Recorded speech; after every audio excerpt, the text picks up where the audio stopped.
এবার সন্তান জন্ম নিলে নিয়ম আছে মা, সন্তানের মুখে কি দেয় গো? সন্তান জন্ম নিলে সন্তানের মুখে কি দেয়? মধু দেয়, ঠিক তো? এটা নাকি নিয়ম, মধু দেয়। আপনারা ভালো জানবেন, আপনারা মা হয়েছেন তো, হরি বল। তো এটা নাকি নিয়ম। তাহলে এখন বামা দেবী স্বামীকে বলছে, স্বামী দেখো আমার ঘরে যখন এত সুন্দর একটা পুত্র হয়েছে, একটা সুন্দর সন্তান হয়েছে, এবার নিয়মটা করতে হবে। তো ঘরে তো মধু কেনার পয়সা নেই, ওই সে সামনে যে দোকানটা দেখছো, ওই দোকান থেকে মধু ধার করে নিয়ে এসো, বলো পয়সা করে দিয়ে যাও। আর যেই না বলেছে ধার করে নিয়ে এসো, অমনি ভোজদেব গোস্বামী বলছে, ওগো মামা, ওগো মামা,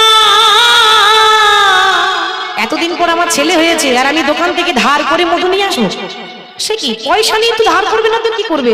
দেখুন মা, এত অভাব, মধু কেনার পয়সা নেই ঘরে, অভাবের সংসার। আরে বাবা, আমি মধু দেব, কিন্তু দোকান থেকে ধার করা মধু নয়। তাহলে কোন মধু দেবে? এতদিন যে মধু আমার হৃদয়ে জমা করা রাখেছিল, আমি সেই মধু দেব। এমন একটা মধু আছে না বাবা, যেটা দোকানের মধু থেকে বেশি মিষ্টি মা। কোন মধু বলুন তো? দোকানের মধু থেকে বেশি মিষ্টি, সেই মধুটার কি নাম?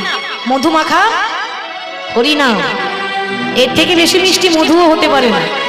যে নাম শুনেছে সেই জানে নামে কত আনন্দ, যে ডুবেছে সেই জানে, যে ডুবেনি সে বুঝতে পারবে। হরিনামে কি আনন্দ তার ডুবলেই জানা যায়, ঠিক তো মা? তাহলে বলছি আমি আমার ছেলেকে মধু দেবো, ওই দোকান থেকে মধু নয়, আমি আসল মধু মানে মহামন্ত্র নাম শুনিয়ে দেবো।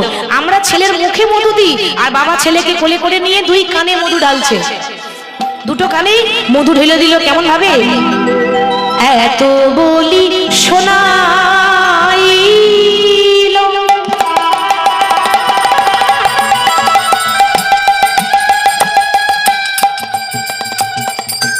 মধুর হরি নাম, এত বলি শোনাইল,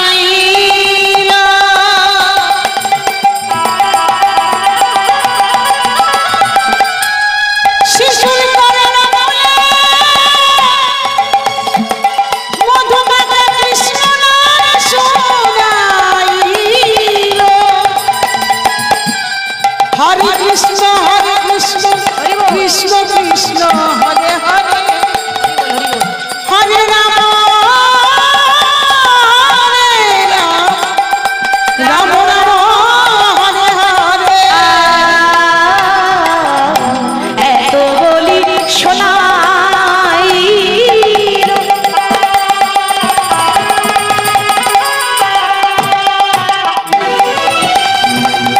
মধুর হরি নাম, এত বলি শোনাইল,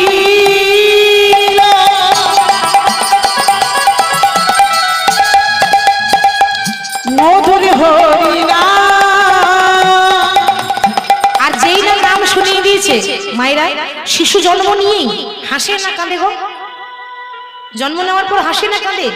কাঁদে। যদি না কাঁদে দেখবেন ডাক্তার থাপ্পড় মেরে কাঁদায়, না কাঁদলে সমস্যা আছে। জন্ম নেওয়া মাত্র একটা শিশু কেঁদে ওঠে, তাই তো বাবা? আর যেই না জন্ম হয়েছে, যেই না নাম শুনিয়ে দিয়েছে, কান্না বন্ধ হয়ে গেল, খিলখিল করে হাসছে। মধুর হরি নাম শুনে শিশু হাসে যোগীরা, মধুর হরি নাম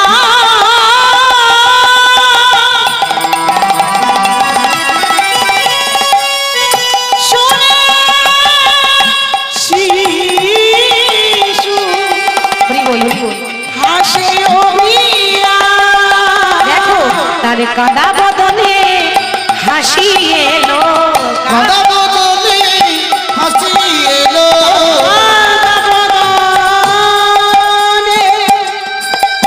হাসি এলো, মধুর হরি নাম শুনে শিশু কাদা বদনে হাসি এলো, হরি নাম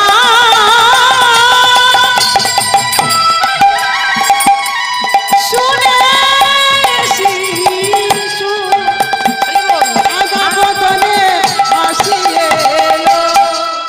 নাম শুনিয়েছে, অমনি কান্না বন্ধ হয়ে গেল, খিলখিল করে হাসছে। অমনি বামা দেবী বলেছে তার স্বামীকে, স্বামী দেখো না গো, যেমন চেয়েছিলাম তেমনই পেয়েছি। কেমন চেয়েছিলে বাবা? ওই কোনোদিন তো তুমি আমাকে বলোনি যে তুমি ঠাকুরের কাছে কেমন সন্তান চেয়েছিলে। বামা বলল, স্বামী এ জগতে সব মায়েরা তো সমান হয় না, কারণ এক একজনের মনে এক একজনের একটা স্বপ্ন থাকে। অনেক মা আছে সন্তানকে কোলে করে নিয়ে মন্দিরে যায়, মন্দিরে গিয়ে বলে প্রভু আশীর্বাদ করো আমার খোকা যেন বড় হয়ে ডাক্তার হতে পারে। কি গো মা, ঠিক তো? আবার অনেক মা বলে প্রভু আশীর্বাদ করো আমার খোকা যেন বড় হয়ে ইঞ্জিনিয়ার হতে পারে। কিন্তু বাবা কজন আছে গো,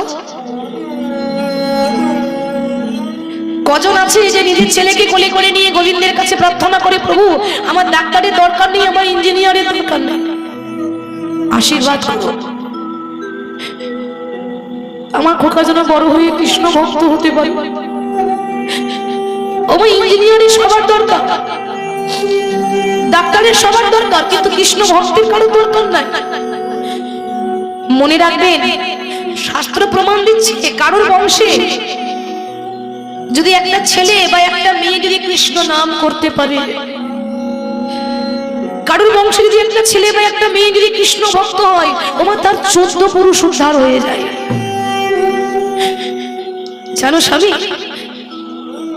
আমি প্রথম থেকেই তোমার ঠাকুরের কাছে রাধা মাধবের কাছে চেয়েছিলাম যে আমাকে যদি সন্তান দাও তো ডাক্তার ইঞ্জিনিয়ার দিও না, আমার খোকা যেন বড় হয়ে কৃষ্ণ ভক্ত হয়।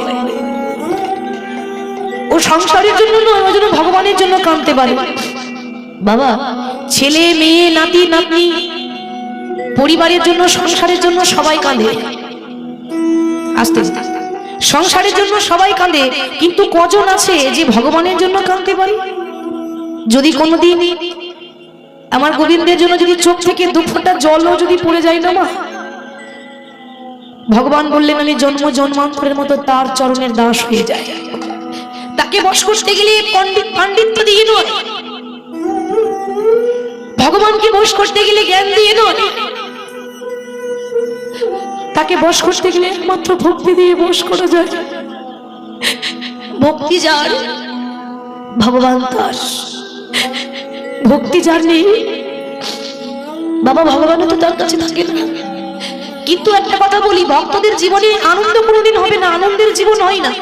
এই যে জয়দেব জন্ম হলো জয়দেব গোস্বামীর, আস্তে আস্তে বড় হচ্ছে, যেই না জয়দেব গোস্বামীর বয়স 4 বছর হলো, ওমা 4 বছর মানে এখনো ভালো করে জ্ঞান হয়নি। 4 বছরের ছেলে কি জ্ঞান হবে মা? এখনো 4 বছরের জয়দেব ভালো করে জ্ঞান হয়নি, অথচ জয়দেবের মায়ের হয়েছে একটা কঠিন রোগ। কি রোগ? তখনকার সময়ে যে রোগের ওষুধ ছিল না, যক্ষা রোগ। যক্ষা মানে বাবা, যক্ষা মানে হচ্ছে টিবি রোগ। তখনকার সময়ে টিবি রোগের ওষুধ ছিল না, এত চিকিৎসা ছিল না। এখন প্রত্যেকটা রোগেরই ওষুধ আছে। এবার এমন একটা রোগ হয়েছে বা মুখ দিয়ে রক্ত উঠছে, কোনো চিকিৎসা নেই, কোনো ওষুধ নেই, বিছানায় পড়ে আছে বাবা। আর কোলের ছেলে 4 বছরের শিশু জয়দেব।